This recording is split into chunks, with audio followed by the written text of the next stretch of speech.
to that.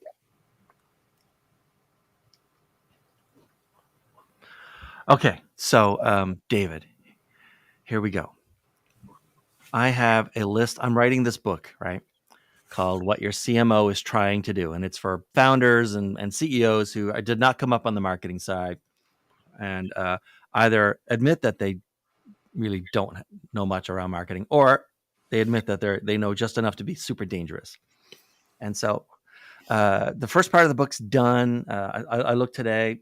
It's coming up on 300 people have reviewed it, and helped me out with it. So that's great. But I've got a list of special topics. And so for this list of special topics, what I've done is I've invited a bunch of chief marketing officers and fractional chief marketing officers to help me out to write individual sections. So it's going to be a long list. So I apologize, right? But there's a list of special topics and I'm just going to read them out. And when you find one that you're like, oh, I can tell you all about that, Dan, and you can explain it to me like I'm a 9-year-old, then we're in business or cooking with gas. Okay. So you just stop me when we get to a topic where you're going to crush it.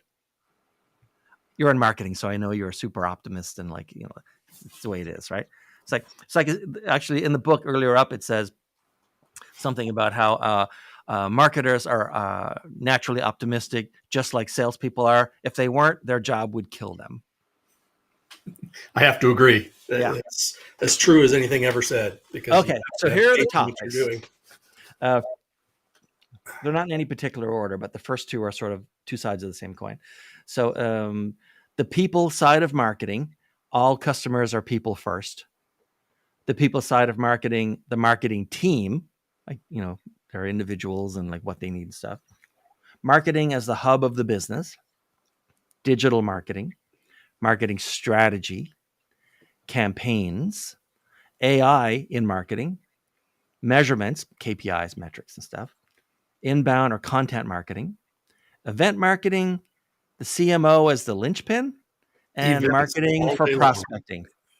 Events all day long. I can talk on almost all of those quite confidently and comfortably. Events are what I'm about right now. So let's talk about that. So explain to me where events fall in sort of the spectrum of marketing, what they deliver that other kinds of marketing might not, and some of the core thing that a founder or CEO should know about events and marketing.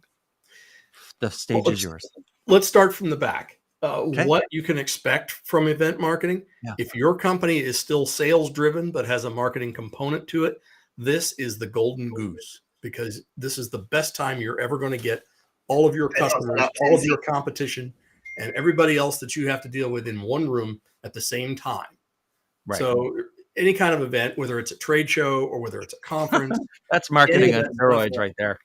That's the way to do it. You're never going to get all those people in one room at the same time to be able to talk to them, demonstrate to them, learn from them, share with them, bond with them.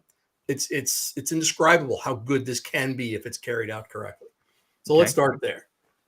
If you're a founder and you're still connected to the brand, in other words, you are the face of the brand still as the founder, and most companies under, say, 5 to 10 million probably are that way, you have an obligation to get out in front of an audience and make sure they know you are still pushing the same direction you've always pushed, or the one you want to. That is your job. You are the face of the place. You make it visible. They've connected with you. Now make it count. That's really the best way I can describe it. Now, events don't have to be big. Events can be very small. I can get 10 clients in a room. If you're running an ABM program, this is dynamite for you. Sit around a table with 10 of your best clients and chat with them for an hour over dinner. See how much you learn. See how much you want to change. See how much you want to get better to help those 10 clients. Now, sit down with 10 prospects over that same dinner and listen more carefully. How much more are you going to learn knowing what your clients already like about you, and how you can present it in their language, in their minds, in their understanding? So much more powerful. You can't imagine how much better you're going to get at that second dinner by going to the first one. So that's one of the power of events. The other is you get to take shine from the venue in some of these small things too. 200, 300, 400 people. You gather them in a really glamorous place and you put on a dynamite presentation. That's an event. It's not just a conference. It's something to behold, and it's something to hold dear. It's something to charge for if you do it right. Right. and you can learn an incredible amount doing that. Now, if you go to the other end of the spectrum, big trade shows, huge conferences, national event type things, if you're an exhibitor at that event, you owe it to yourself to put the best foot forward because it is one of the most expensive marketing endeavors you'll ever encounter. But it also pays back tremendous dividends if you do it properly. Because again, you've got more people in one place than you'll ever get to. If you owned your own jet, you could not generate this kind of activity in a short period of time for the price. So So how do you do it wrong? spend too much on the wrong things mostly. Booth space, unless you're the leader in your category, and I mean the Right. undisputed leader, buying too much real estate is a very common problem with these because it makes you feel like you've got some power and that you lord it over the other exhibitors because you've got this giant space to fill. Mm-hmm. First off, you've just quadrupled your cost because you have to fill that space. Plus, Mm-hmm. you've got to pay for it in general. You've got to fill it with people, which are even more expensive. So by the time you tap all that up, it's talking about a major, major, major expenditure. And the guy with the 10 by 20 who really did some very effective pre-show marketing and has a unique product and understands his Right. customers better is going to kill it. He's going to He's kill like you three on a deep cost at per his square booth, foot. right? Amazing. He's going to have lines. You're going to look and you're going to see his tchotchkes sticking out of everybody's bag on that show floor because Mm-hmm. he thought it through. He's going to have used maybe a two-step attractor to get people into his booth and into the hands of his salespeople who have been specifically trained for this, by the way. Right. Not just their best salespeople. In fact, they're probably the worst to have on the floor. And Mm-hmm. and don't bring the receptionist just because she's cute. Train your staff, please, to do what they're supposed to do. I've seen this 1,000 times. Training your staff and selecting them carefully is one of the most advantageous things you can do, and it costs you nothing.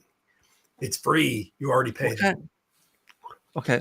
So I've worked for in marketing, and I've worked in sales, and I've carried a bag, right, as they say.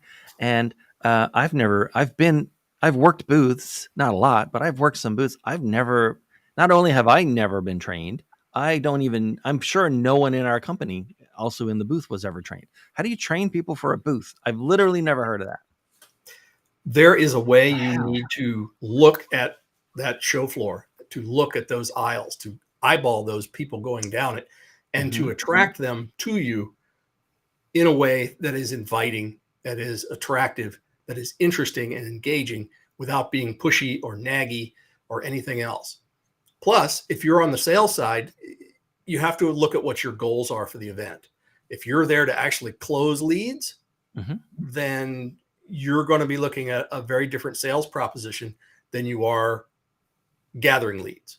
If you're just trying to find out whether somebody's interested and fill out a lead card so you can follow up with them later, Right. because the sale is a multi-step or it's a very, very large dollar amount or whatever you're talking about, that's a very different set of circumstances and a different set of training than the guy who's selling $20 brooms out of a booth at a home show. Very, very different setup, very, very different transaction. Again, you're looking to form relationships long-term with people who are real buyers. You're simply sitting in that booth, gathering information from your peers and your colleagues in your industry. That's what you're there for, is to build those bridges. Because you're going to go back to them later. You're going to set up another meeting. You're going to set up a demonstration in someplace more suitable.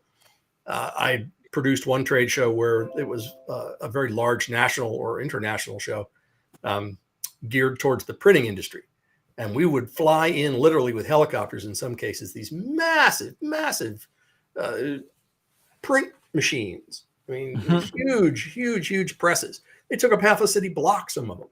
And those kinds of rare demos are extremely rare. Nobody's going to put in the money to bring in, the aviation show. Yeah, you land one helicopter, not 9 models. Okay. It's a big, big show. The ag show does this too. They bring in huge tractors and seeders and fertilizers, Combines and all. Yeah. all that stuff. Beautiful demos. Do you really think anybody signs a contract for a combine at one of those things? No, they do not. You're developing a relationship and it's a good place to showcase your product. But most shows are not on that scale. You're not going to have that huge demo right behind you. You're not going to bring your entire product line. You're going to bring paper. You're going to bring stuff that show them. Right. You're going to bring video. You're going to bring Stuff they PDF. can take You're going to away. bring tchotchkes. They're going to go home and hopefully they'll remember you long enough for that follow-up. Now, the follow-up is critical. The How best long shows should you I've wait? been to are the ones where they follow up right then and there. I've attended booths as an interested buyer, an honest buyer. And by the time I got done talking to that salesman and we closed out our afternoon and I said, I'll get back to you, and walked 10 feet down that aisle, my phone pinged with his follow-up.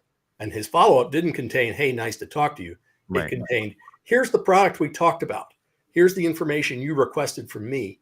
Here's what you need to know in order to go to the next step. And oh, by the way, here's my schedule. That's a follow-up. And in 20 seconds, no less. You got to have that stuff prepped and ready. Right. All right. And I mean, I'm sure there are businesses where they make almost all of their money or get all of their top of funnel stuff through events, like one or more events per year, right? Absolutely. There are lots of them.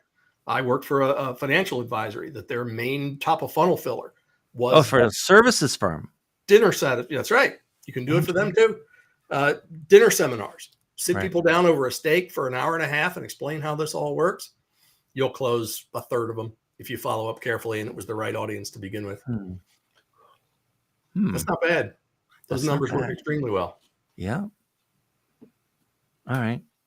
And if I'm okay, so like I'm the CEO of a small firm, or I'm a founder, right, of a startup or something, let's say.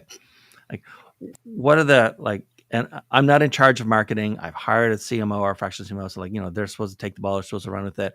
What 2 things would I talk about when I check in with it, just to make sure that they're getting the core basic 2 things that are underway, right? So there's going to be an event next week. CMO is going to go, and some of the salespeople, what are the 2 things that, hey, just to be sure, put myself at ease. You've done X and you've done Y, right? What are those 2 things?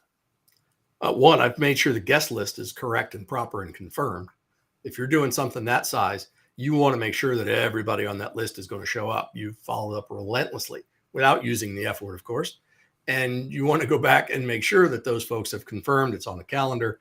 Everything is in place. So these are the meetings that you set up ahead of the event. Okay. Even a hospitality suite, if you've invited a bunch of people at a big show, it certainly follows. If that CEO walks in an empty hotel room, he's not going to be happy with you. Yeah. So A, confirm the guest list. B, make sure that the people that are actually there are as close to the decision maker as you can possibly get them. Because if he wastes his time and money and breath talking to people that can't buy, you've just killed the biggest opportunity you have. Yeah. Okay. All right. All right. There are other topics you want to tackle, or do you want to take a breath and we're going to pick on Russell for a second? Have Russell explain it to me like I'm 9. By all means. Okay, Russell. Hello. Good afternoon. How are you? Well, I'm getting educated. I've got these topics, right? Specialty topics for this book. Great. That's why I'm here. Maybe learn something. So I'm going to read out some topics, and you can just pick whichever one you think you know so well you could explain it to me, a 9-year-old who is really trying to just understand the basics of it. Okay. So actually, since I'm already scrolled to the bottom, I'll start at the bottom, work my way up. Marketing's overlap with prospecting, the CMO as the linchpin, event marketing, that's what Russell did, inbound or content marketing, measurements and metrics, KPIs, AI in marketing, campaigns, marketing strategy, digital marketing, marketing as the hub of the business, the people side of marketing, the marketing team, or the people side of marketing, all customers are people first. I'm not sure you left anything out there. I didn't hear direct mail. Let's talk about the role of the CMO. Oh, I'm okay with direct mail. I love direct mail. I write direct mail. I love it too. I get paid to do that, so that's awesome. Yeah, I know. But I wouldn't say I'm an expert on that subject. I'm a returning expert on that subject. But I do understand the CMO role and world quite well. All right.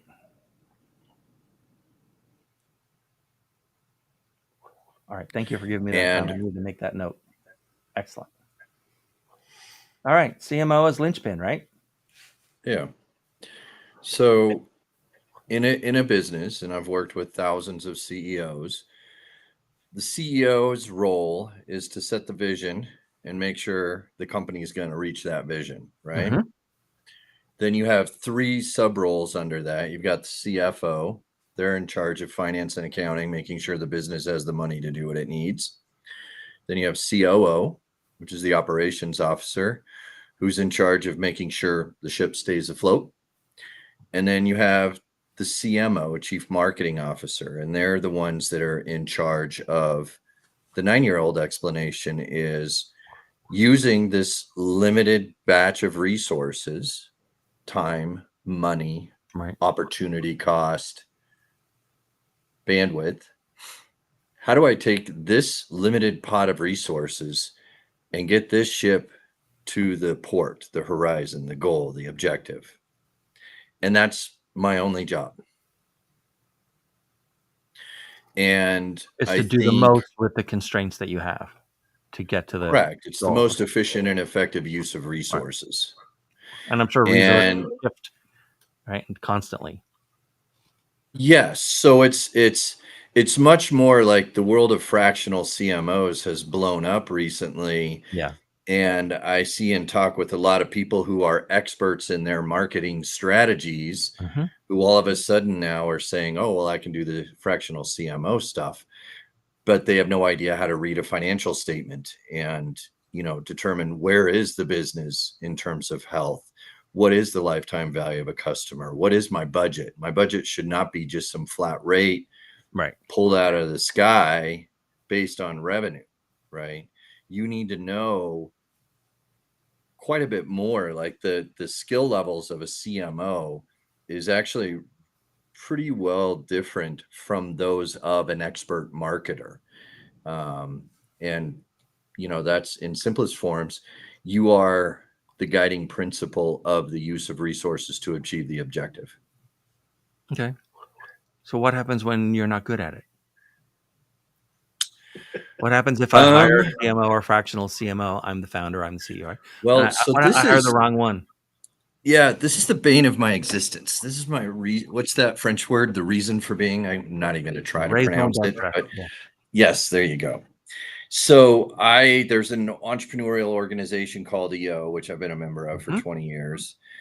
All business owners, 7-figure business owners. And through the last 20 years, I can't tell you how many times I've talked to a business owner, including last night, who says, we hired XYZ marketing company, paid them 50, 60, whatever, $1,000 a year, and got nothing for it. And that was the story that I was just consumed with back in 2019, because these are my friends.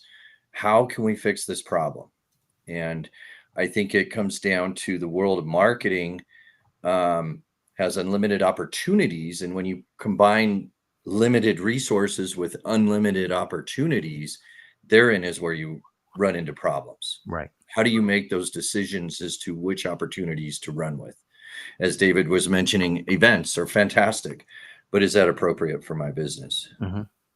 At the stage and time of my business, it's not appropriate for every business. All right. So what are some signs that I've hired the wrong CMO or fractional CMO? And how long does it take me normally to be sure that I've hired the wrong one? Well, the first and foremost sign is if you hire a marketing professional and they haven't clearly asked you what is the objective and what are the metrics that you're going to determine me to be a success or failure, you've got the wrong marketer.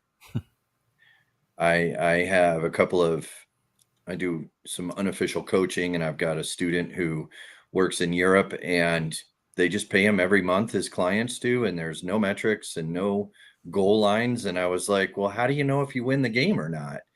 And how do you know if they're going to fire you tomorrow or not? And he's like, I just hope.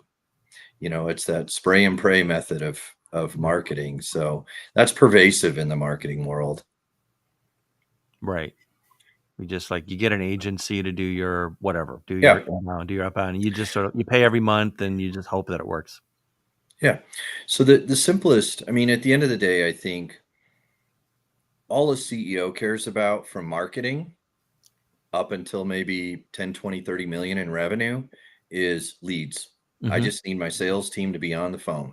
Good leads for sales. And And really, it's a step beyond sales. It's revenue in the bank. It's the actual money sales, right? Right. You want to get the high profitable clients who make you money and don't cost you money and are not a pain in the butt to work with. Right. And that's really all they care about. They don't, and so your job as a CMO is to, okay, first thing we need to define is what are the objectives, right? And whether you're talking 3, 6, 9, 12 months, 24, whatever, those objectives have to be clear as a bell. And if they come to me and give you an example of I'm working with a software company right now that has a goal of reaching, they're a brand new startup, but they want to have $1 million in new MRR by the end of the year. Right. So me as the CMO, I have to first determine what's the first number I have to determine.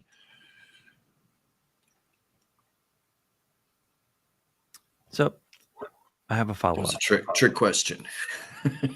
Oh, I'm sorry. Yeah, I thought it was rhetorical, right? No, it's, and the first question I need to answer is that revenue or is that profit? Right. And because they're dramatically different numbers, and building a business for revenue is pointless. Yeah. All right. So imagine this. I have a pretty good idea if I'm a CEO or founder of like a relatively small, like under 50 million, under 30 million firm. I have a relatively good idea if I've hired the right head of sales.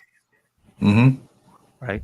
And I have a relatively good idea if I've hired like the right COO or head of operations, right? Mm-hmm. And so what's other than like not other than the question around like what are the metrics to judge like my success in this role as CMO, like what's the red flag? Like if you see this, you definitely need to be questioning if you got the right person. You've hired a marketer who's suggesting strategies without having gone into your past sales history and looked at who are the clients in your business that are driving the profits in your business. 80-20 those, who are the 20% clients who are driving 80% of the profits, and doing the research on those people. Number one, making sure they align with the big picture vision.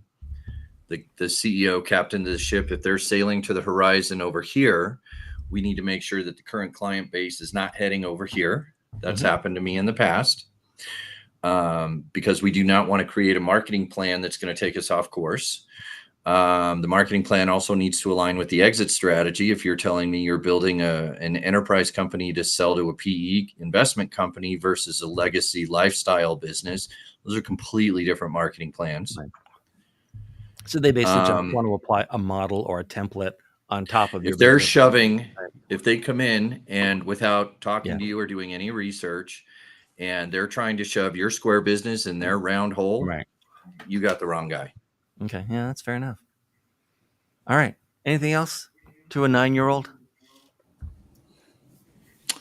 I think David said it. It's talk to your clients at the end of the day, whether it's B2B or B2C. At the end of the day, the only reason anyone buys anything is because they have a problem they're looking to solve, big or small. And if you don't know what that problem is, you can't get out there and do any sort of marketing to get people to raise their hand and say, hey, I got that problem. I need help. It's really all we're doing in marketing. All right. This has been great. Okay. So let's see. Doug. Yes, sir. This is weird. I have people saying that they're in the waiting room trying to get in. I don't know. So Dean, I received an email. Yeah.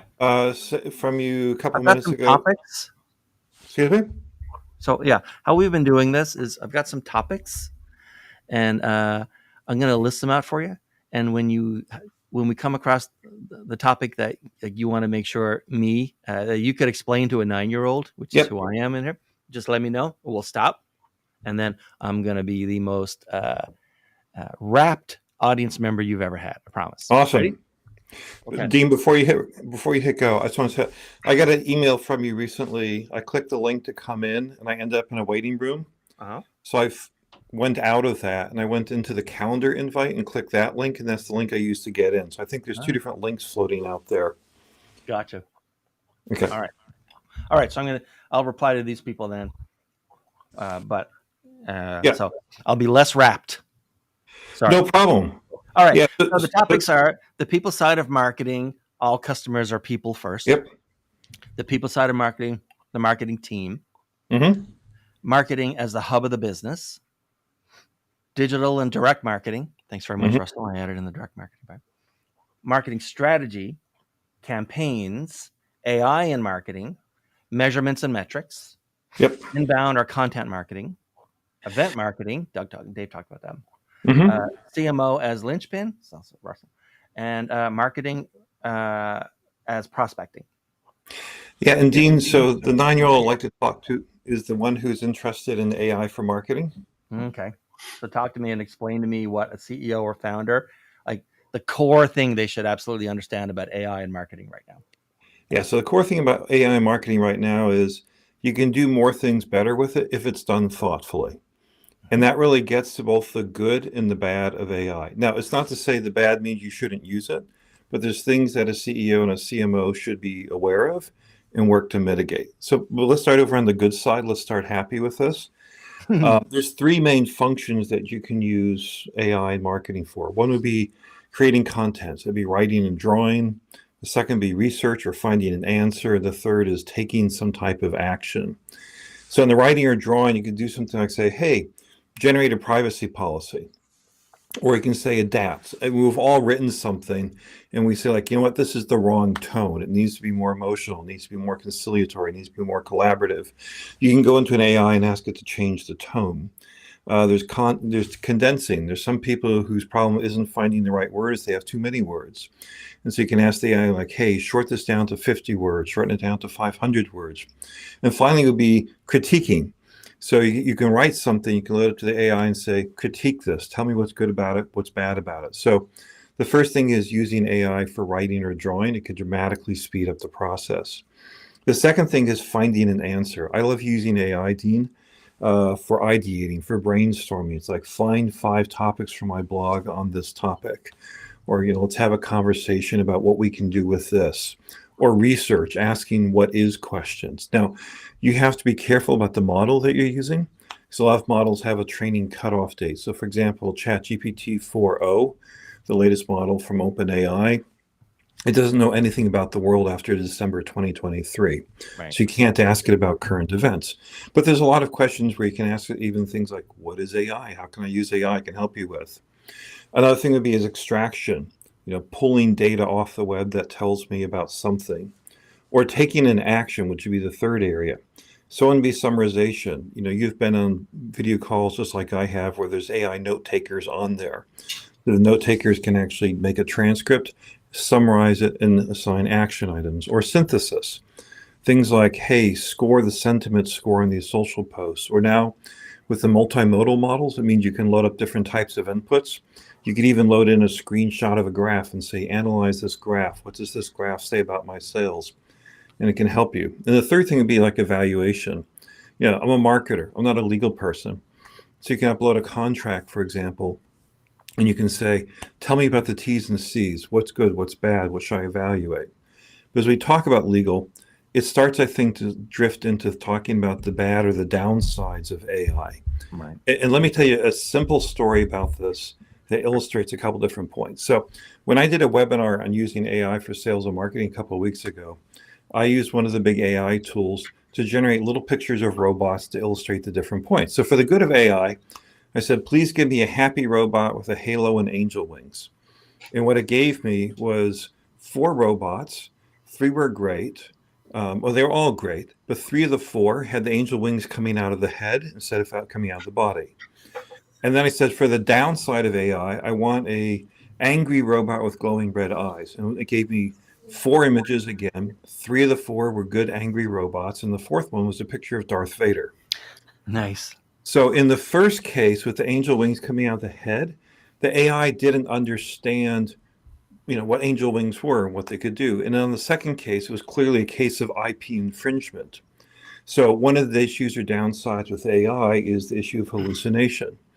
ChatGPT 3.5 had a hallucination rate of 3.5%, and GPT-4 got down to 3%, which means you ask it 100 questions, it's going to lie to you or make up the answer 3 times, just like it put the angel wings on the head. The AIs are calculating what's the most probable answer, and if it doesn't know it, makes it up, and it doesn't tell you. Now, there's ways to mitigate all this, and we'll talk about that in the middle, at the end. And then in the case of Darth Vader, that illustrates the issues with IP and copyright liability. So, for example, first of all, it may give you content which is copyrighted by someone else, and you don't want to get that takedown notice from the legal department. And then secondarily, currently, the Copyright Office won't let you copyright anything that's been generated by AI. So that great image that you just created for your campaign, your competitors can take it and they can use it up one side and down the other and modify it. So another issue would be reputational and business risk. A lot of people like to use AIs for customer service or have chatbots on their website and stuff. But there's cases out there, for example, in California, a truck dealership, a Chevy dealership, put a chatbot on their website, and the chatbot started selling trucks 2 for 1. Yeah.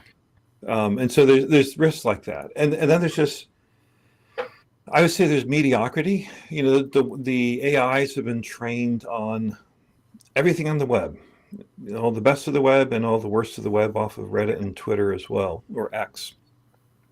And, I was at a workshop, Dean, 2 months ago about the use of AI in HR. And all 3 recruiters to a woman on the stage said, we can tell when you write your cover letter using AI. Because it's all flat, it all sounds the same. Actually, if you want to get nerdy, statistically, there's words like delve and tapestry that the AIs use much more than a real human does. But people can tell when you're using AI because it doesn't have that human creativity and human spark. Did you ever, sorry, but I got to ask you this question. Did you ever see that? I think it's a TikTok video. I think I saw it on YouTube where someone goes in and wasn't that long ago, like 6-7 months. And they're trying to have, I won't say which GPT or tool it was, but they're trying to have it write a cold email in sales. And so it starts with, hope this finds you well. So they're trying to iterate through it. Okay, but do not use the phrase "hope this finds you well." And the first thing it says is "hope this finds you well." And so they go back and say, "Do not in any way use anything about hope you're okay, hope you're fine, hope this finds you well, hope you're doing okay," and then write it. It writes it, "Hope this finds you well." And for some reason, it just cannot write a cold email that doesn't start with "hope this finds you well." Yeah, absolutely. I haven't seen that one, but I totally believe it. We talked about some of the problems here, but we should talk about some of the mitigations, some of the things you can do to fix it. So one is for accuracy. There's memory and context, which is you can load additional data into the GPT when you create your query. So that's and that will provide guidelines for the GPTs. You can also do what's called a RAG, or retrieval augmented generation. This is an enterprise level problem, which is basically you train the AI on your own data. So the answers are more accurate because it's drawing off of your own database. Things like privacy. Right now, people are loading all sorts of confidential stuff up into these AIs. Well, that becomes part of the training data set, and that may show up in one of your competitors' queries. But you can solve that by having your own on-premise model, or even if you can't afford to have an on-premises model, you can use things like incognito mode or deleting history. Now, that assumes that you trust the people building these models. The largest model, for example, is built using, the largest open source models are the Llama models that are built by Meta and Facebook. Right. Do you trust Meta and Facebook to handle your data responsibly? That's something you need to think about. Copyright. There are tools out there like Adobe Firefly, where the tool is built completely and trained completely on data where Adobe has the rights to the images, and they will indemnify you. So Darth Vader should not show up, and if Darth Vader does show up and you get sued, they will cover it for you. And I think the most important thing here, Dean, is always to have a human in the loop. You never should just be directly publishing something out on your social media feed or anything else if you don't have someone looking at it first. I think I would encourage people to think of AI is a really smart marketing intern. And don't do anything and don't publish anything directly that you wouldn't have a smart marketing intern do without some type of oversight. Now, as you get into this, Dean, I think there's a bit of a process that people need to follow as they go into this. You shouldn't say, I have AI, how can I use it? You shouldn't start with a solution, go looking for a problem.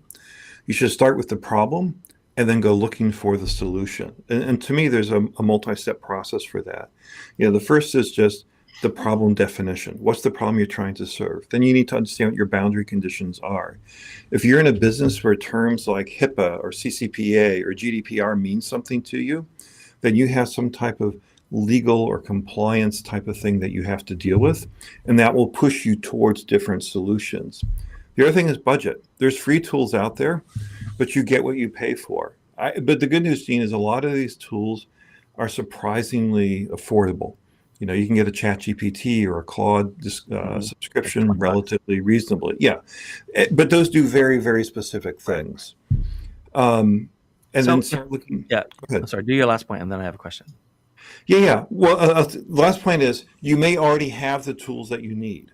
A lot of people think about things, standalone tools like ChatGPT, but a lot of tools, whether it's Microsoft 365 or Salesforce or Marketo, are starting to implement HubSpot in the tool itself. Mm-hmm. So what you need, you might already have today. So Dean, what were you going to say? So I'm a founder or CEO, let's say, okay? Mm-hmm. Every CMO that I'm talking about and I'm interviewing, or fractional CMO that I'm talking to or interviewing, right? Every one of them is spouting some kind of bullshit about AI, right? Mm-hmm. What are the red flags that they don't know what they're talking about? Or if you want to answer it in the sort of the inverse of that, is like, what's like the one thing that they should be able to prove to me that they understand about AI in marketing before I bring them into the company? What's the green flag? What's the green flag? What's the red flag? To me,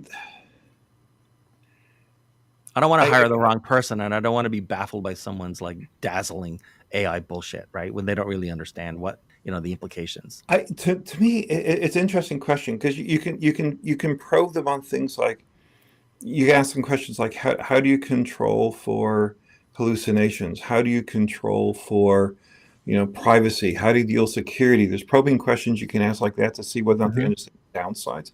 I think like everyone's got a really great idea of all the good things you can go do with it. I think a lot of people don't understand the problems of doing that, and they don't understand how to control that. So you don't want someone who's just like throw AI everywhere and let it talk directly to customers, let it post directly to my social media feeds. I think someone who wants to put AI everywhere is someone you have to watch out for. This is an evolving thing. Right. It is changing marketing. It will continue to change marketing, and the models will get better and better and more reliable. But I think you need to walk into it with eyes open and make sure that you're not going to blow yourself up giving away trucks 2 for 1 or whatever else it is, or writing insulting things, right. Or breaking all sorts of speech rules as you go through it. I mean, the green flag is you need to find someone who's actually used it, not someone who has read a whole bunch of blog posts about it. Look for someone who has worked it into their workflows, who knows how to use it. Okay. And it doesn't mean that they have to know some great grand tool. It could be as simple as someone who says like, hey, I'm weak on graphics, so I use it for generating images to create mood boards for my creative team, or I use it to rewrite individual sentences in an essay that I'm writing myself. It's not the great savior, but it will make you a heck of a lot better than what you're doing. All right. Thank you very much. That was good. Okay. So let's see. It's Mel. Hey, Mel. I'm trying to make sure I pick the next person who came in. I don't want to. If you got it. All right. So Mel, here's what we've been doing, and I won't force Whitney to listen to the same thing as well. So you're up on deck, Whitney. Batter up. Okay. So here's what we've been doing. There's a list of topics. I just quickly read the list of topics. You pick the one that you're the expert on, and you treat me like I'm 9 years old, and you explain it to me in simple terms so I understand it. I'm the dummy here. Okay. Okay. So the list of topics: marketing versus prospecting, CMO as linchpin, event marketing, inbound or content marketing, measurements and metrics, in marketing. Doug just did AI in marketing, campaigns, marketing strategy, digital marketing, and actually it's like digital and didn't I just have that? Oh, digital and direct marketing. Yes, sorry. And marketing as the hub of the business, the people side of marketing, the marketing team, and the people side of marketing, all customers are people first. It's a long list. I could go down a rabbit hole about any of those. Can I piggyback off of the AI topic and then Sure. go into marketing being the hub of the business? Why not? Okay. So I absolutely love all of the tips that Doug just went through. And when you mentioned the green flag and the red flag, I completely agree that a red flag is whether it's marketing, whether it's the CEO, whether it's anybody else in the business, if the solution is AI, there's a problem because you're relying too much on something that is generated as a consensus for a result, which means it's going to position you as forgettable. And that's a big problem. Another area that maybe I missed, but I didn't hear Doug talk about very much is the legalities of AI. Mm-hmm. If you intend to trademark or copyright anything, you cannot use AI. The initial rulings are requiring that there must be a human component. So looking for something in the contracts that specifically state the protection of IP and anything that is created with the intent of legally protecting it cannot use cannot use AI for. So that's my 2 cents with AI. Okay. And so back to marketing being the hub of the business. This is like a strong thing for me. I know marketing can often be perceived as the nice to have, or we'll just set it next to the business and they can only focus on lead gen. But the reality is the more you integrate marketing into all areas of your business, whether it be the prospecting, whether it be the client onboarding or the client experience, the better the marketing you're going to get, the stronger the brand you're going to have. And the more you get everybody in your team thinking along those lines of, okay, I've now had 3 clients ask me the same question. If I tell marketing can create an entire campaign, an entire series to help us better communicate and get the message out so it becomes an easier yes. My whole approach in working with any of my clients is make it easy for them to do business with you. The easier it is for them to say yes, the faster they'll say yes. Excuse me. Wait, what's on your glass? Oh, this is actually an old, I think it's a McDonald's glass. It's like the original of like some Disney characters. So it says random fun facts that most people don't know. Like Mickey's sorcerer hat at Disney Studios is 122 feet tall. Dopey's the only dwarf without a beard. Kiss me were the only words ever spoken by Pluto. And Donald's middle name is Fauntleroy. That I knew. So it's just a fun little thing that I don't know. The class has survived all these years. So I'm a founder, I'm a CEO, and I'm hiring my first ever CMO or my first ever fractional CMO, right? And this person is saying that marketing should be the hub of the business. Like, what are the 2 main compelling reasons that you're going to give me then? The main compelling reasons is different aspects of your business. So client experience, sales, and executive all have different perspectives. And it is marketing's job to take those different perspectives and put them together into a single strategy, into a single approach that helps those different departments or those different perspectives accomplish their goals.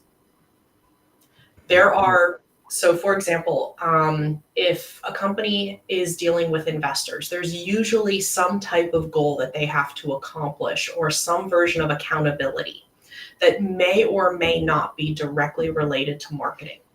There could also be a longer term goal. Typically, it's to sell the company. There are seeds that you can plant in your marketing today that will help you accomplish a future goal. And the more marketing is brought in to that conversation and into that planning, the more successful you're going to be, both short term and long term. And the more you're going to build a brand that people want to be a part of. Do I need a brand? What if I sell widgets? That is a great question. And I'm not a consumer company. I would say the answer to that is still yes. Having a brand is still a value enhancer. And the reason for that is, even if you have a widget, are you selling based on price, or do you want them to just click buy on anybody that markets to them? If you're looking to generate consistent repeat business, then yes, you need a brand. Okay. All right. That's good. Okay. What else? I mean, what if, like, we have a very strong, we don't think of ourselves as a marketing organization. We think of ourselves as a sales organization, right? We do product-led growth. Yep. Right. So it's really like operations and dev and sales and marketing. I mean, so far in the 2 years that we've been in business, marketing is a nice to have or an afterthought. And your point about why going forward, that's not the right approach is what?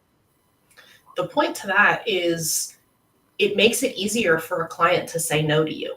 It makes it easier for them to entertain your competition and entertain switching over to them, because you've provided no memorable value. Everybody knows this, everybody says this, but magically everybody forgets this when it comes to actually marketing is we're all busy. Everybody is busy. And the second that you have the expectation that your target audience, that your prospective clients, or that your clients are going to instantly remember you and instantly think of you, is the second you've set yourself up for failure. Yeah. What I tell people, and I had the same conversation again this week with a big global enterprise software company that I'm writing email outreach for their BDRs.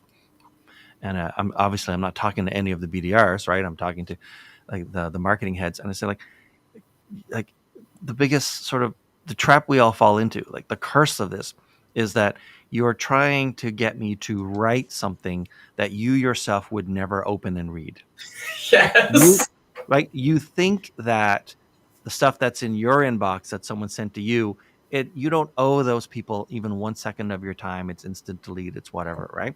And yet, right, you think that your audience is going to behave differently than you behave when you're the audience of someone else, right? You do not open an email and see it's a first-time cold email and book a call with a sales guy. Nope. Like, it's never happened, right? You don't watch a 45-minute software demo video. Nope. Right? And yet you expect other people, like, who are these other people? They're just employees at a company just like you. They have the same problems that you do. And so, like, the curse of it all is now, here's the thing. We kind of have to think that way. Otherwise, nothing would ever get created in the first place, right? No one would ever create a webinar if they didn't believe that what they're delivering is valuable and people should read it or register and watch, right? And on the flip side, you have to understand that nobody wants to register and watch because you want them to or because of what you're going to say. They only care about what it's going to do for them. Exactly. So yeah, it's so tricky, right? You have to have the confidence and arrogance to want to like talk and write to people, and at the same time you can't be confident or arrogant because they're just like you. Crazy. It's the feature benefit vomit versus providing actual value. All right, wrap it up for me. Anything else you want to say? I'm a founder who's also 9 years old, and you're also 9 years old. They're the same. Is it their birthday or is it a regular day? So I know how to tailor this. Yeah, it's a regular day. Okay. I require everyone to boil it down for me.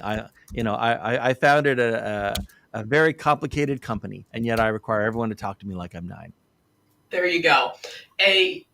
Your CMO, fractional, full-time, whatever direction you go in, should be your right-hand man, right-hand woman, your best friend, because they are going to find a way to make the impact on your market and on your business that no one else in the company can.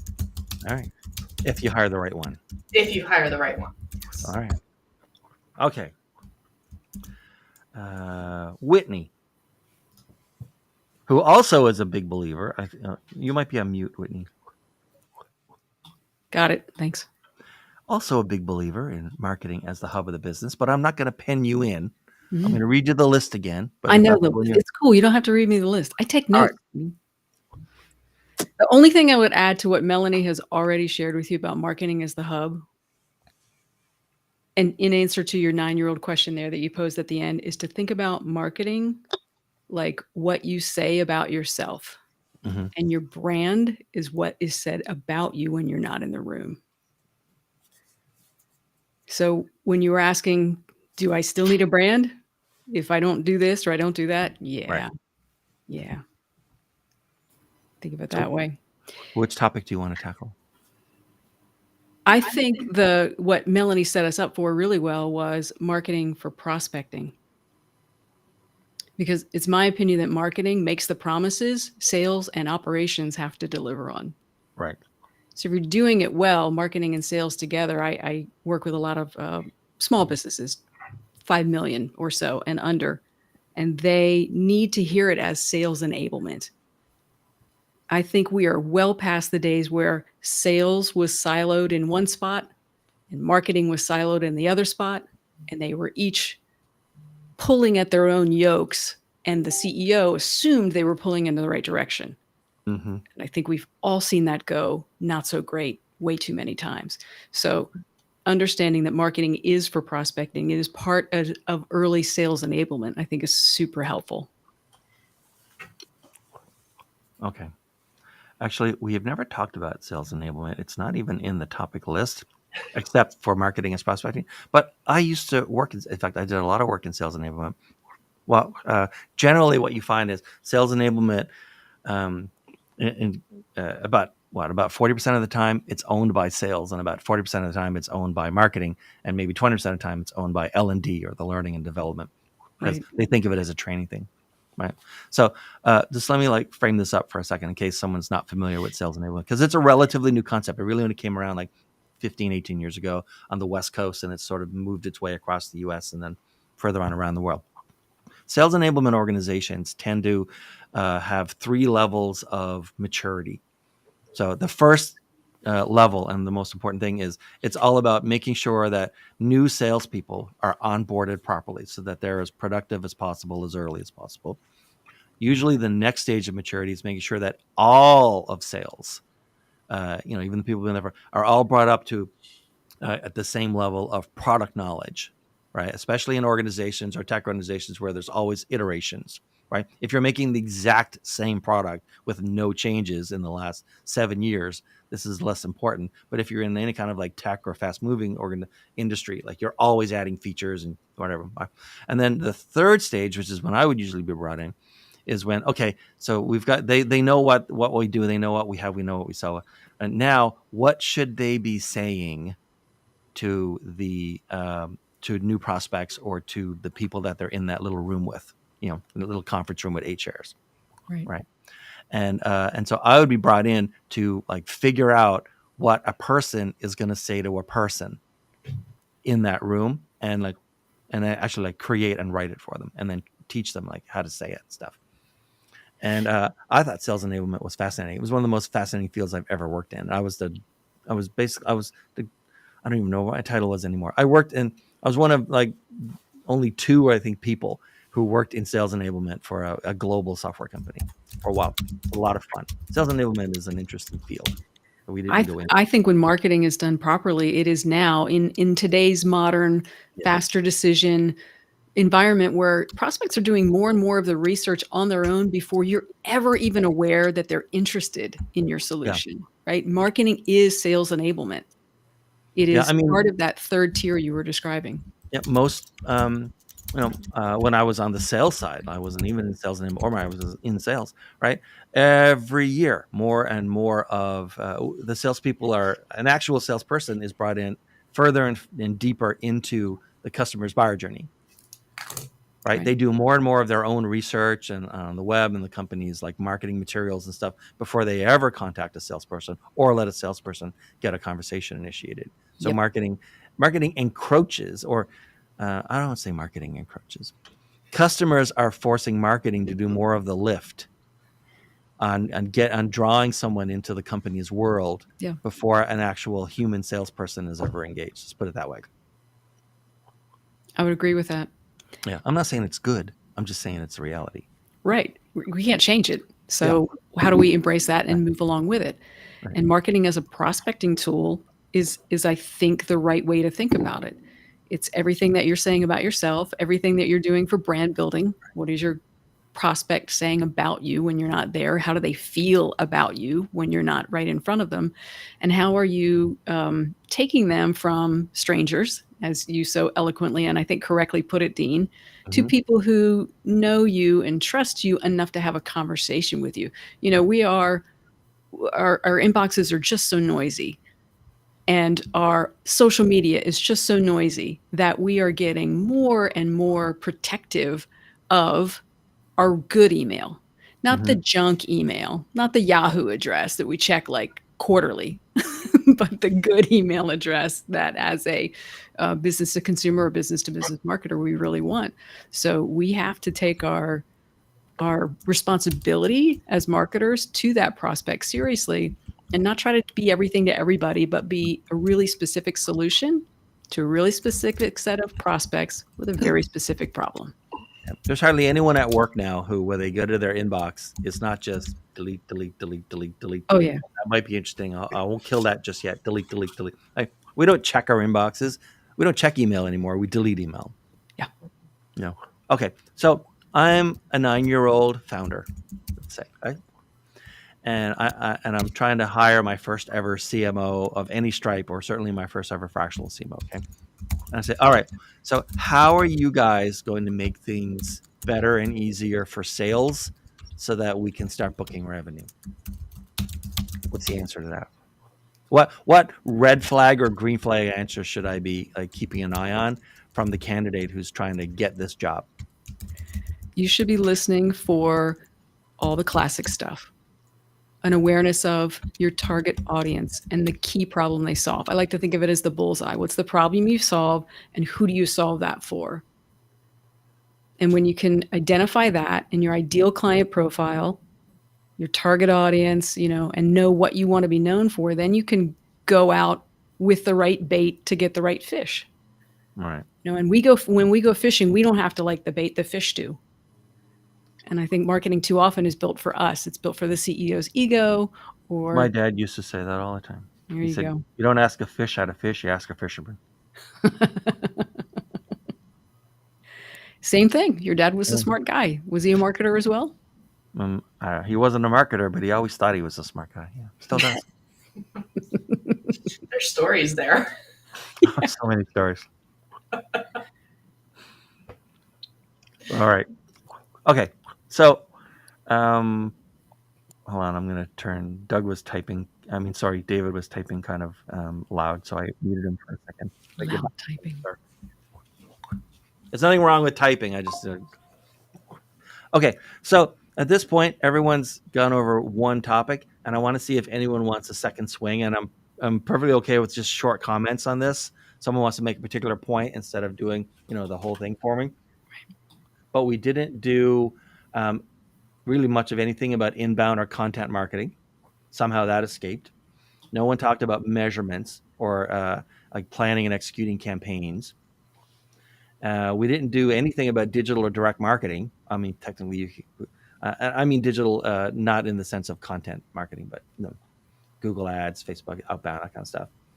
And then no one, I mean, in a way, Whitney, by talking about marketing as prospecting, we also sort of talked about the people side of marketing, right? All customers are people first.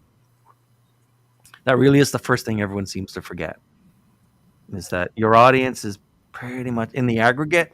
Individually, we can be unique, but in the aggregate, we're all pretty similar. And so pretending that or thinking that you're going to do something and the people that you're talking to are going to behave differently than you behave in that situation is probably not going to be true. But is anything about content? I can't believe nobody wanted to tackle content marketing. It's I was so gonna say, I'll jump in on content marketing. all right.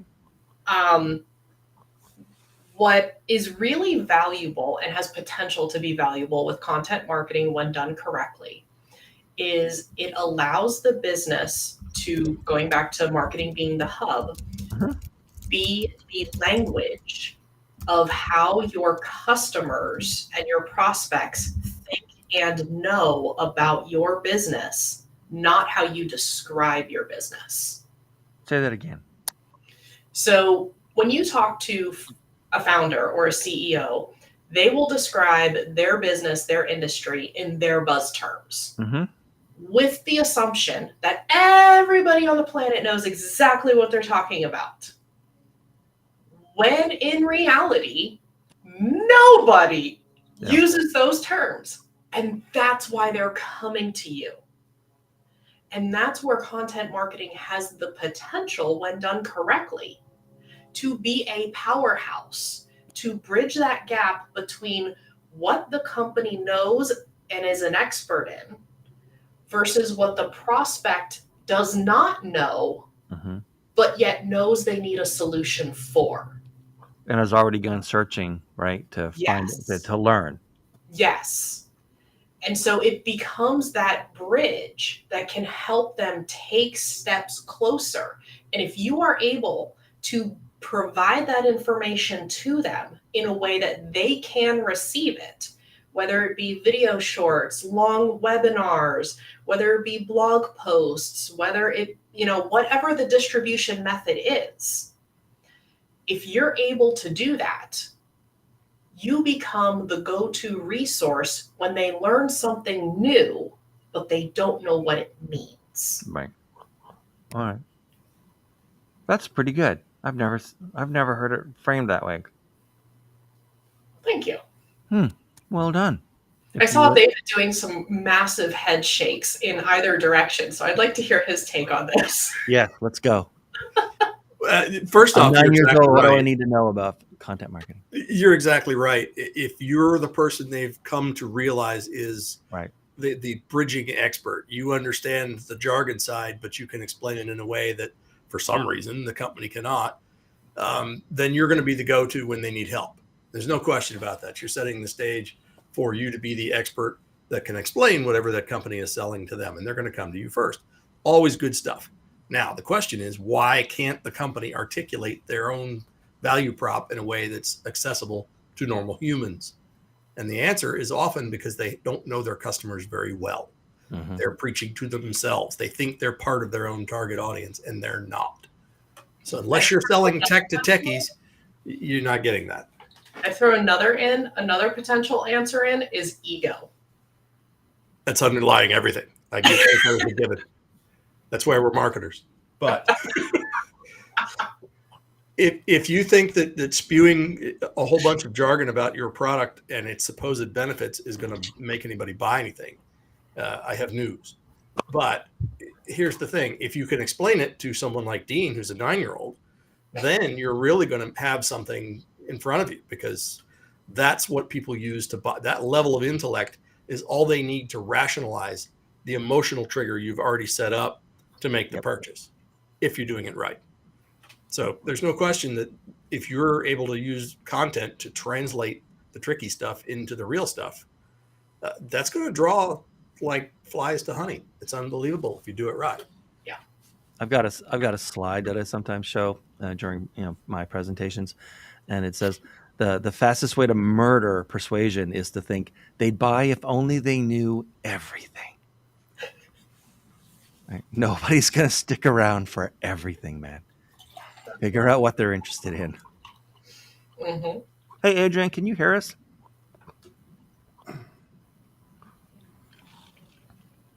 Maybe not. All right, so much. Can Okay, I chime in on the content piece? absolutely. And then, if you don't mind, sorry, but once you've chimed in on the content base, you talked about direct marketing, and I definitely want to include that. So just roll right into it after that, if you don't mind. Okay. So even though I'm wearing his hat, Hormozy's the biggest dude out there right now on marketing, and he loves content marketing. Mm-hmm. But you have to further refine, what do you mean by content marketing? Is it email content? Is it social media content? Is it blog content for SEO? What content specifically? And remember when we were talking about the role of a CMO is to marshal and guard the company resources. If you're dealing with a small business and say they maybe only have about 5K a month they can invest in their marketing, and they have a pretty short runway of cash flow. They need revenue today, tomorrow, the next day. The problem with the content game is it's a long game, especially SEO, social media. And if I'm the owner of a business and I have $5,000 to spend and I'm going to give you 3 months, you cannot produce enough content to move the needle, to get me the leads, to make the revenue, to keep my job. And the problem is also, you wrap in the AI now, and you've got every marketer and their brother out there creating 1,000,000,001 blog posts that Google now has to search through, making automated, YouTube shorts and all this other stuff. We have a content nightmare going on. And so where I disagree with Hormozy is, you can't, and this actually does roll right into direct marketing. The content game is not for startups or companies with really limited budgets. There's no ROI on it. And yes, it's good for branding, and yes, it's good for answering questions and all that. But what that leads to is your customer sophistication. And are you attracting customers that have to make 20, 30, 40 decisions before they actually buy your product? Or are you marketing to that smaller group of people who are ready to write a check today? You've identified they have this problem and it's burning so brightly in their lives that if you just show them the right message at the right time in the right place, that's the master marketing equation, they will write you a check today. And so this is where it comes down to, that's the conversion. How close are you to the conversion event in your marketing? And content marketing is almost typically always at the far end of that spectrum, where this person, oh, hey, here's a blog post on XYZ. Yeah, I'm kind of interested in that. And then I got to go read another blog post and another blog post and another blog post. And it's 6 months before I even realize what product you're selling, right? And so when you're dealing with a smart or a small business that has limited resources, as a CMO, you have to be able to correctly identify who is the right person you're trying to target, what is the message they need to hear in order to write a check today and buy today, and where do they go to solve that problem. That's your channels. And you should minimize that down to the most efficient process as possible. And I like, my favorite suggestion is, when working with the CEO, is give them a long form VSL framework, like Video sales letter. Have them write a long form sales letter, or Brunson's perfect webinar. Can they even do that? Can they explain their own business to someone in plain language? And then the cheapest thing to do is, you need to be able, do you know your right person? Can you generate a list? Can you create your Dream 100 list? Have them write the letter, create the list, Dream 100, go to the post office, mail it off. If you mail off 100 letters, a stamp's what, 50 cents, right? So you're spending a weekend writing the letter and maybe 50, 100 bucks in postage and mail. And if you can't write a letter that gets at least 2 or 3 of those people out of 100 to pick up the phone and call you, you don't have the right market to message match. I would there's an echo somewhere. I come across clients and like they're brand new, or they're just starting out, or they're still really small, and they're saying, yeah, so like I've got this, what I want to do for these folks, or what I want to make, and then so it's for these people, and like those people don't even know that they have a problem. I mean, there's stages, right? There's those famous 5 stages. You don't know you have a problem. You know you have a problem, but you don't even think about the fact that someone might have solved it, right? You think people might have solved it, but you don't know who you would buy it from, or you know that there are people that are vendors and sell solutions to this, and the final stage is like, okay, what are the details and how do I buy this, and what are the specs, right? Mhm. And I tell people, like, you're like way over in level 1. I said, you're a small business. You cannot educate a market into existence. You can't write enough blog posts and even make enough ads. It's not that it can't be done. It's that you're a small business. You will never have the resources, time, or money, or people to educate enough people, put in enough, effort, and get enough people interested, and will like sit still so that you can educate a market into it needs to already exist. You need to be talking to people who at least know that they have a problem and know that someone solves it, and you're one of those people. But man, like every month or two, someone comes to me and says, "Hey, Dean, like I need and I need the outbound marketing created because this is what we do." And we're gonna, and it's like, you do not want to. I don't. I can't even take your money for this because it will utterly fail. You do not Mhm. have.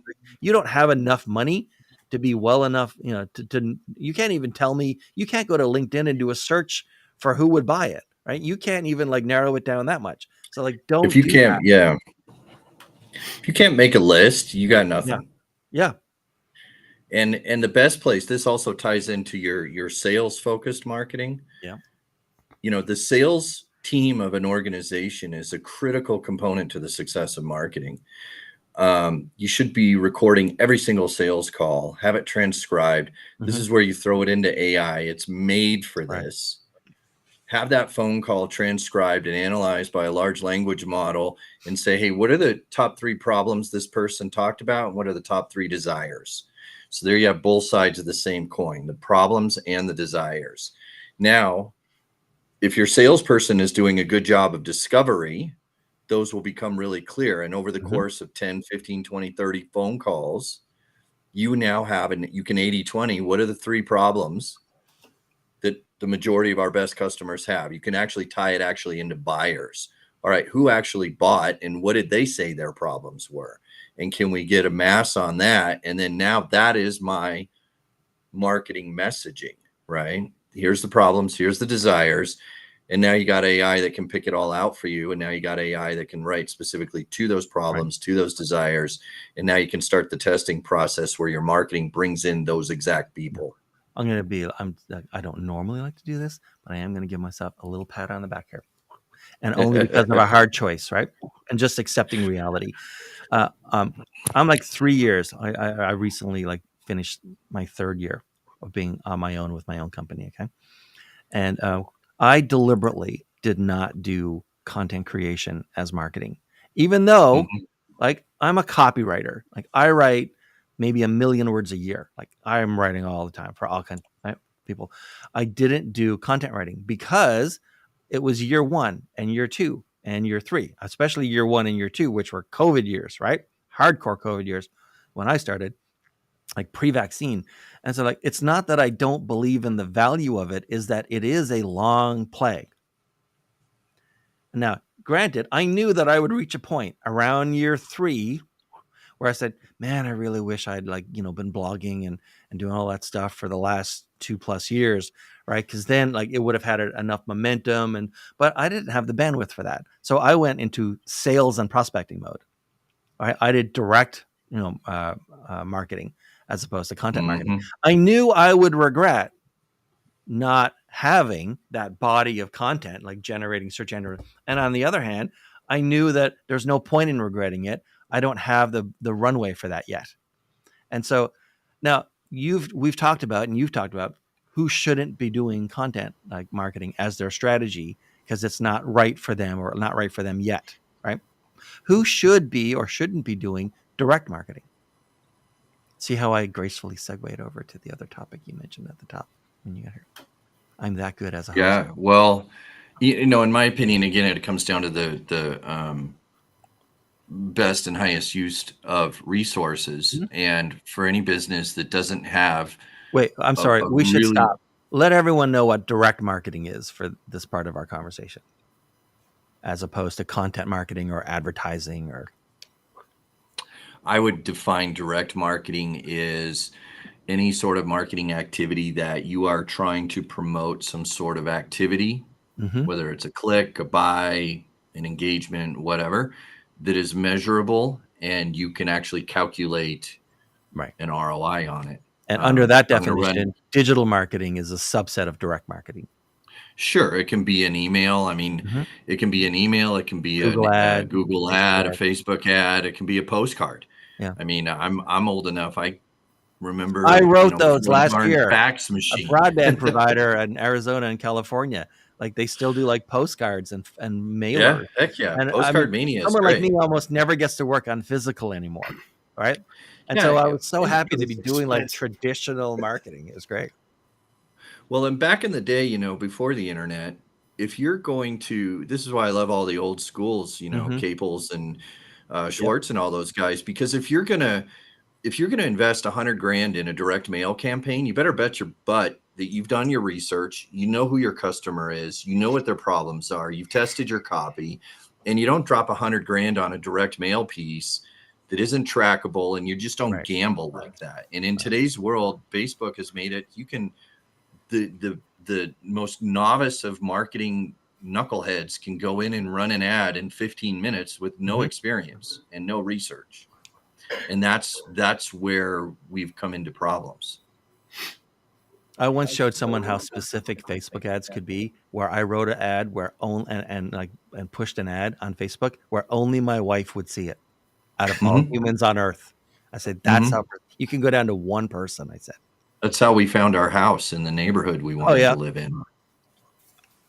So we ran ads to the zip code and specifically to older people who were thinking they needed to fix up their house before they sold it.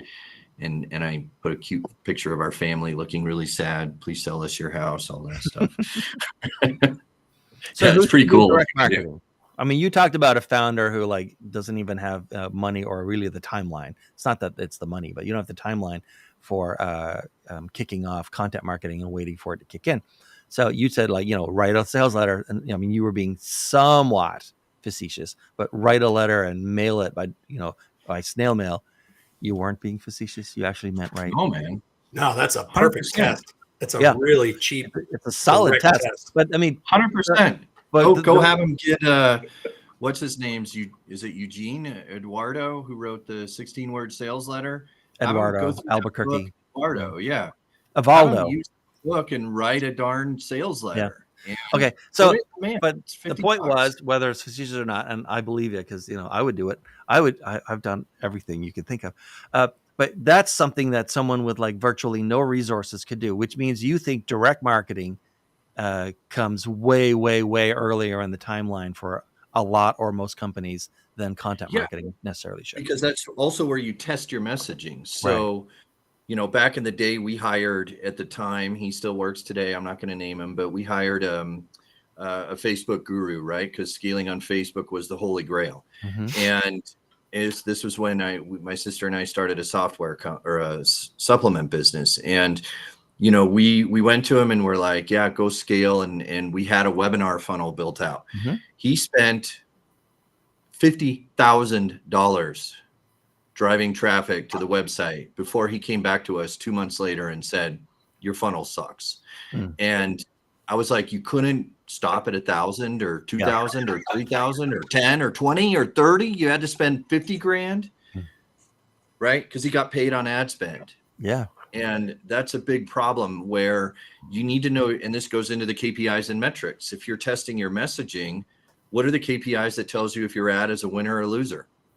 I forget who said it, but are you fishing in the right pond with the right bait? Yeah.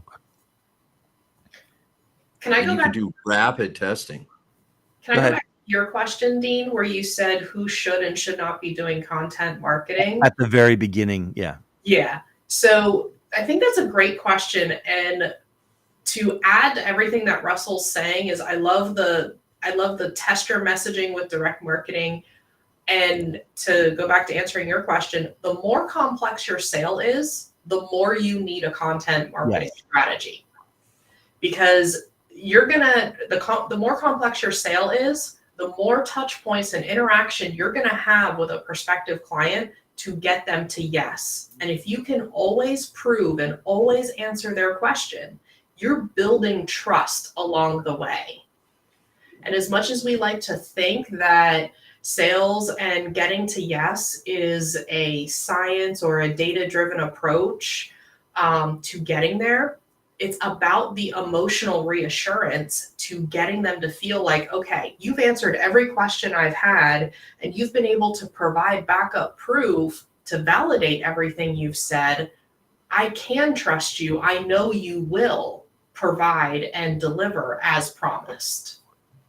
So in the Dean Waye world, what you've just described are the two safety questions and the difference between the definition of B2C and B2B. Right. Yep. So in the Dean Waye world, B2B or B2C rather means that you're persuading a person and that person can make the purchase decision. They might be the owner of the company. They might be a consumer. It doesn't matter. It's still a B2C sale or persuasion. Simple sales. And B2B, well, yeah, right. And then B2B is someone has to buy in from someone else before they can do it. And so the two safety questions for all B2C, including or simple sales, is how do I know I won't regret this purchase? Yep. And in B2B, it's how do I know it's safe for me to vouch for you to my boss? Yep. And B2B, it seems that's a longer sales cycle. Like content marketing could do quite well there, right? Because that person, their boss said, okay, we've got this problem. Go research a bunch of companies and find me 3 that we might want to meet with. Right. And you want to be in the top 3, obviously. And anyone who doesn't seem like a safe choice, because it doesn't matter how much, if I'm the employee and I need to pass you off to my manager at some point for a meeting, it doesn't matter how much money you're going to make my company or save my company, my employer. If there's a chance that you're going to embarrass me and I'm going to get fired and lose 100% of my income, you're not getting in the door. That's right. Right. I need to know you're safe. Whereas if I'm the one making a decision and I have a problem and I feel it acutely, then like for me, those are the people that I go after for direct marketing. Mm-hmm.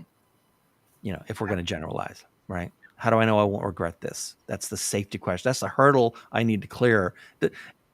Clearing the safety question hurdle doesn't get you the sale, but not clearing it absolutely kills your chance of the sale.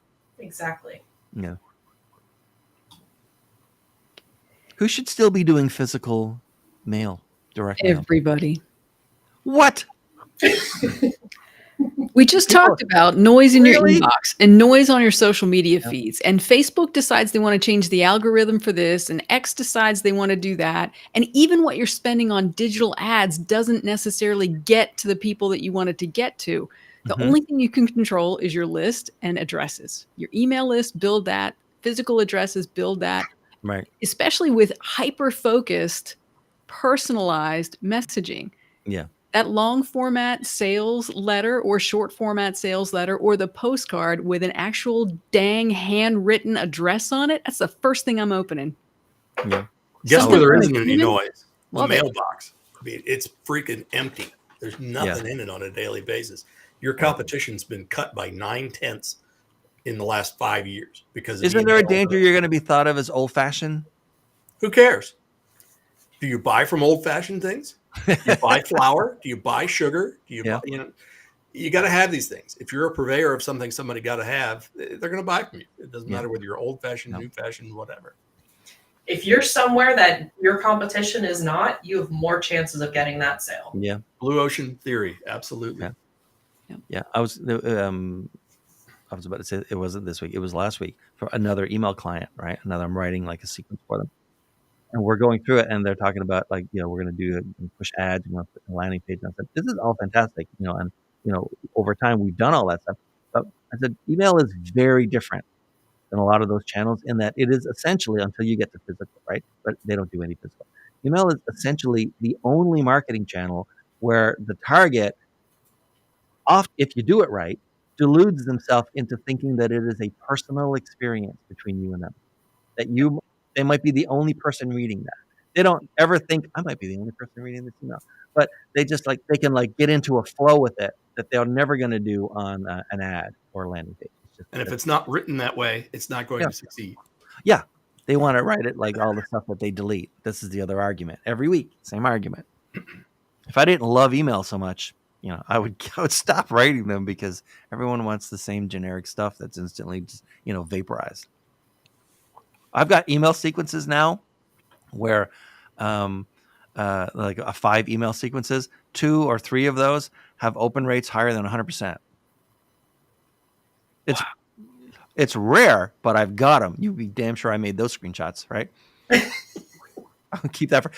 I mean, the flip side of that is I can literally never tell a client, "Hey, look at this example of where I exceeded even 100%." So it wasn't a lot; it was like 103%, 101%, right?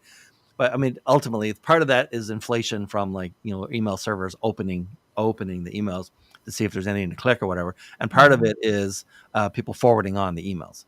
So you can get a higher open rate than technically of the number of people you sent. Of course, I can never show anyone that because the first thing any client's going to say is, "Well, I'll have some of that, please. Thank you." And what? I didn't get 103% on your B2B SaaS widget? It seems like I don't think you did a very good job, Dean. Quite frankly. So yeah, I don't show those off, but like I keep them and I look at them once in a while. Like some occasionally, kind of rock at this. But otherwise, I don't look at it very often. Nobody should look at their trophy wall too much. Yeah. You'll start believing your own PR, as they say, right? Okay. Does anyone have anything that they want to talk to me about either all customers are people first, or what do we do with these people in the company where you're brought in as a CMO or fractional CMO, and there's already marketers in the company? Are you talking about team alignment? Well, I'm talking about like the actual people on the team. Here's an example. Imagine that you've been brought in or a client wants to bring you in and they already have like junior or mid people, right? Mid-level folks. There's someone who handles social media for them and there's someone who like writes for the website or writes the blog or whatever, right? Like what are some of like the indicators that the people that are working there or like one of the people who works there in marketing should not be here?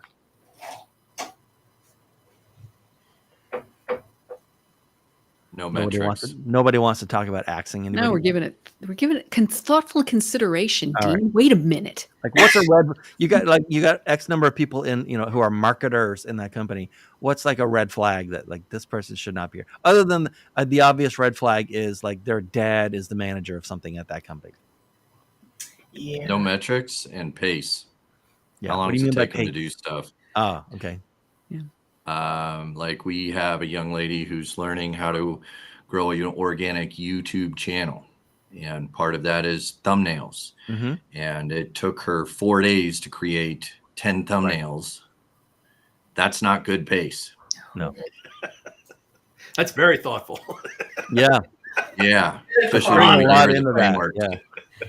I had a client that had some ridiculous goal of, I think it was 4 Instagram posts per day. However, it took them 8 hours to create, edit, and approve a single post.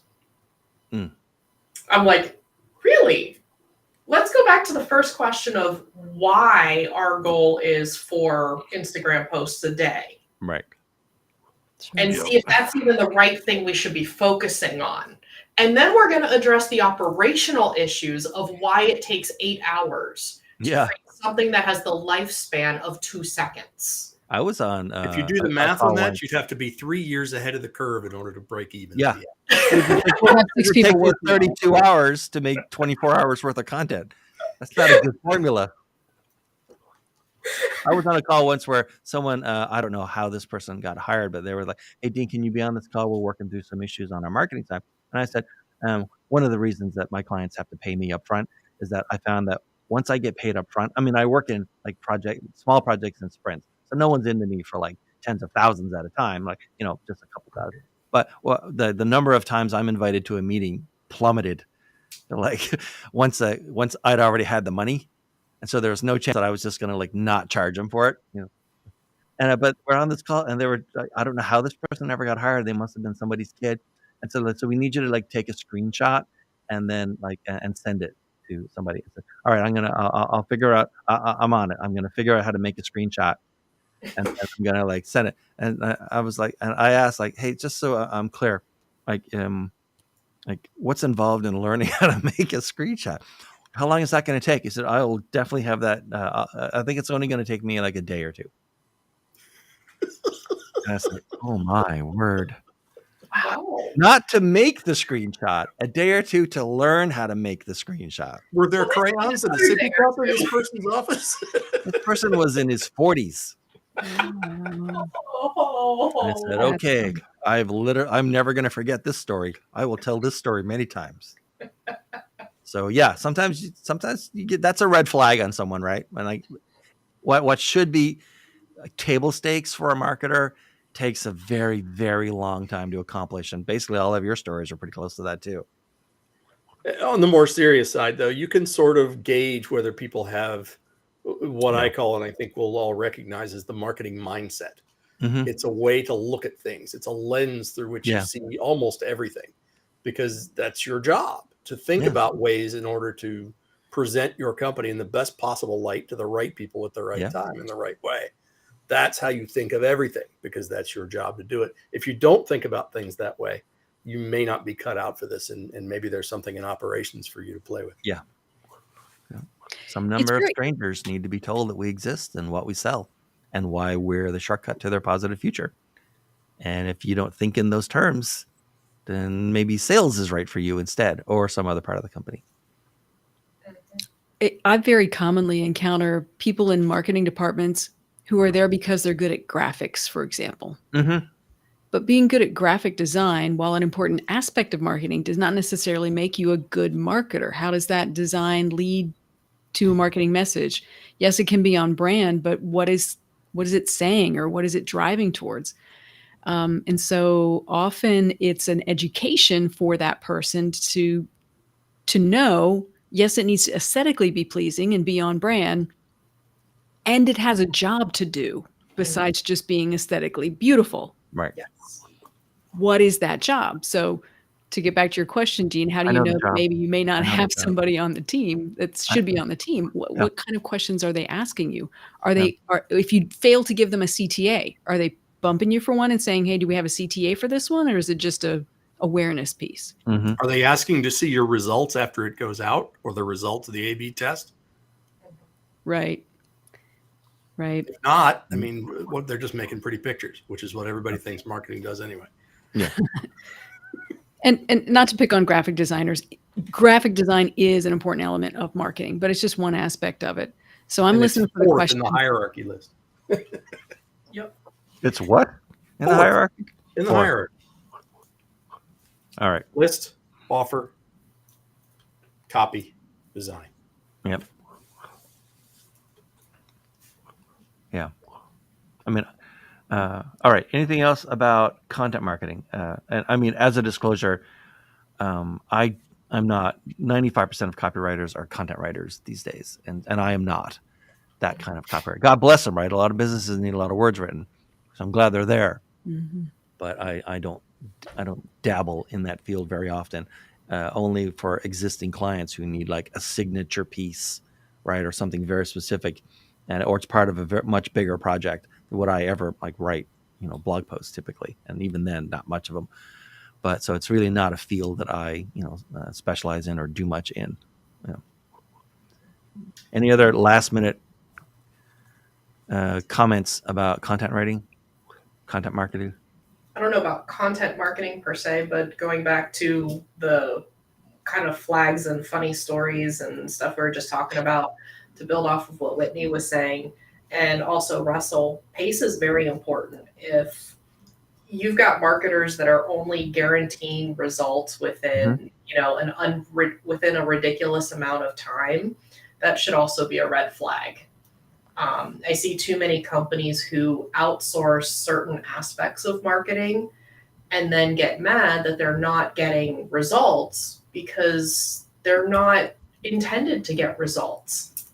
There's short-term fixes that you can get that boost analytics and boost numerical vanity metrics and make you feel like you're accomplishing something, but ultimately can hurt you long-term. Right. So, and also when you outsource everything separately and independently, and you don't have somebody that is overseeing the strategy and making sure you have a consistent strategy, a consistent theme throughout everything, you're going to also get inconsistent results because the right hand isn't talking to the left hand. I'm looking something up right now. I have a what might be a disruptive question for you guys. Those are fun.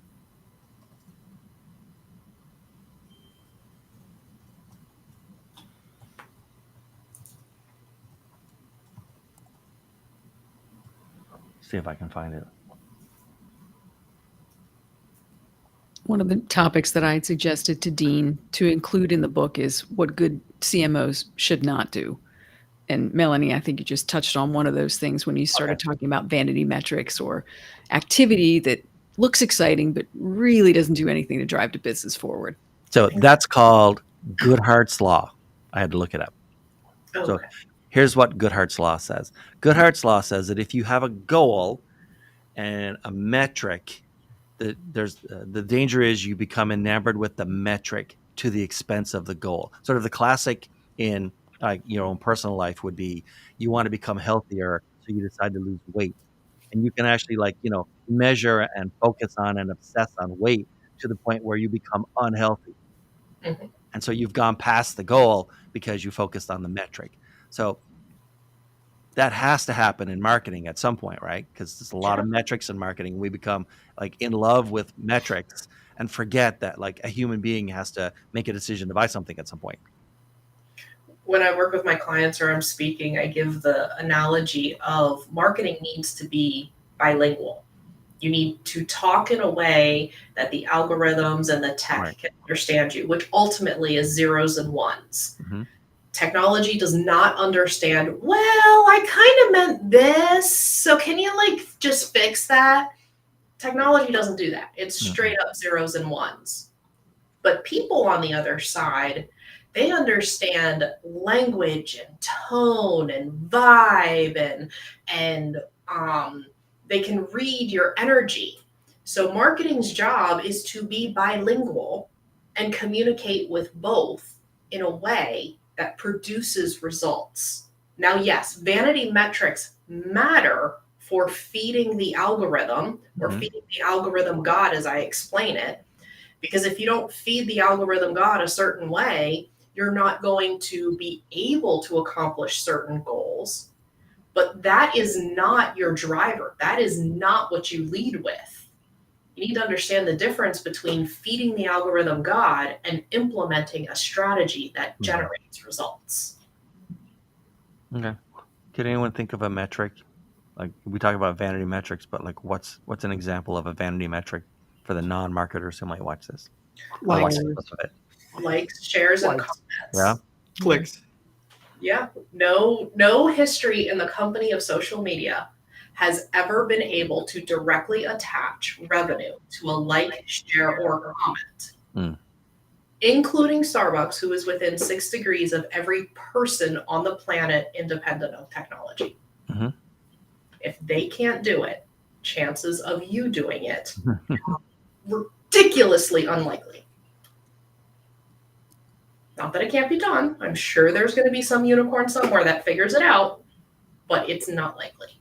And you got to prioritize your goal. Is your goal to disprove this, or is your goal to increase your revenue, grow your company, and accomplish some other goal? By the way, now, just to help cement it in my own head, the reason I have trouble remembering that it's called Goodhart's Law, that we become enamored with the metrics to the detriment of the goal we're trying to measure our progress toward, is because I keep getting it confused with Godwin's Law. Does anyone know Godwin's Law? Godwin's Law says that in any online discussion, at some point, somebody will be accused of being worse than Hitler. but their names are so similar that I'm never actually super sure that I've got it right. And you don't want to use the wrong one. You do not. Yeah. That's awesome. Yeah. So actually, the official definition of Godwin's Law is, as an online discussion grows longer, the probability of a comparison involving Nazis or Hitler approaches 1. 100%. Yes. So there you go. Love those Reddit shit threads. Yeah. Oh my. Some of the LinkedIn ones aren't too far behind. I know. The Facebookization of LinkedIn. Okay, so let me pull up my topics. I'm just going to go through my topics one last time. If anyone has anything else to say about them, otherwise I think we can finish up. But I'm willing to stay till like 5 o'clock. I committed to that. So let's see. It was the people side of marketing. All our people first. The people side of marketing. Talk about the marketing team. We did good on that. Marketing is the hub of the business. Digital and direct marketing. We've covered almost all of these. Right? Marketing strategy. We didn't do campaigns really at all. We did AI and marketing, measurements, KPIs, etc. Inbound and content marketing's done, event marketing's done, CMO's linchpin's done, marketing. We did everything except, which one was it? We did everything except campaigns. None of you guys work on marketing campaigns. Know the ins and outs of campaigns. We hire people. Yep, we hire people. We outsource that. They do all that stuff. Depends on what you mean by campaign. So if I'm a CEO or founder and I'm hiring or interviewing a CMO or fractional CMO, and they steer the conversation towards the importance of planning and campaigns, what are sort of the red flags that I need to this person does not belong in my company, or what's a green flag? Like, yeah, this makes sense, and this person seems to know what they're talking about. Well, if they want to jump to tactics right away, there's a red flag right there. Right. If the first discussion they have is, well, how many channels are you in, and what did you do in each of them, and what are your KPIs for Facebook? That's not where you need to start with an engagement of somebody, especially a fractional. If you're hiring them to align all the cats, the first question is not how often do you empty the litter box. It's you got to go back. Why do you have cats in the first place? Let's start there. And who are these cats, and what do they look like? You got to start at the beginning. And if you don't, and you jump right into tactics, which almost all founders want to do because they think the strategy is inherent, and it's not. So starting there is a red flag. And if they agree to go there with the founder, that's a red flag for them, because you shouldn't be jumping in without a whole lot more questions involved before you start talking about tactics. I don't know what anybody else's experience is, but I know in my experience, what I've noticed is if a CEO goes immediately to campaigns, it means they have a minimal at best budget, and they're most likely only looking for ideas that they can take from you in that initial meeting and go and attempt to implement on their own. Seen it before, absolutely. They'll steal anything you hand them. So it's a huge red flag for me, and I just straight up tell them, I don't think I'm a good fit for you. If you're just looking for campaigns, here are some tips for how to think about how to hiring somebody that can help you in this area or that area. And even if you make the mistake of taking them on, they're going to be the biggest pain in the ass and an emotional drain of all the clients you have. A $500 client constantly wants to see reports every 2 minutes, metrics every 3 weeks, and gee, oh, by the way, your bill's going to be late. The $5,000 client looks back and says, well, go ahead, call me when you need something. It's just a whole different ballgame. If they're worried about tactics, they're a cheapo. Don't do it. All right, that's about all. Wow, that's a lot of topics. We covered a lot. Does anyone have anything else they want to make sure is said before we start the weekend? All good? Nope, I got to run. I appreciate you doing this, man. It was pretty cool. Yeah, thank you so much. Super happy to be a part of this. Yeah, it was a lot of fun for me. I usually just have 2 guests on a podcast. Having a bunch of guests makes it so much easier. My next podcast is going to have 17 guests. Marketing's the best, right? Yeah. I think we're just kind of now getting into a groove where we're piggybacking off of each other. Yeah. All right then. I tell you what, because I do this on my podcast, which we've done 80 episodes of now as of yesterday. Congrats. My God. And this is how crazy having a podcast is, where you talk to CMOs, especially fractional CMOs. is that it is so much harder to keep them away from a microphone than to get them in front of a microphone. This is not an exaggeration, I swear to God it's true, between now and October, there are 89 fractional CMOs booked in, booked themselves in to be on this podcast. And I've already done like 140 something. Crazy. Yep. Yeah. Yeah, it would be really tough to keep you guys away from microphones, that's for sure. So at the end of every episode, I always ask people, who should contact you these days? And specifically, how do they get to you?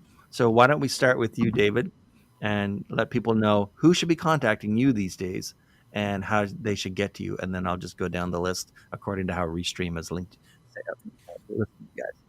Easy peasy. Find me on LinkedIn if you're a company between $20 and $50 million in revenue who is stuck and cannot get beyond that, or whose CMO disappeared or can't be afforded any longer or is on maternity leave.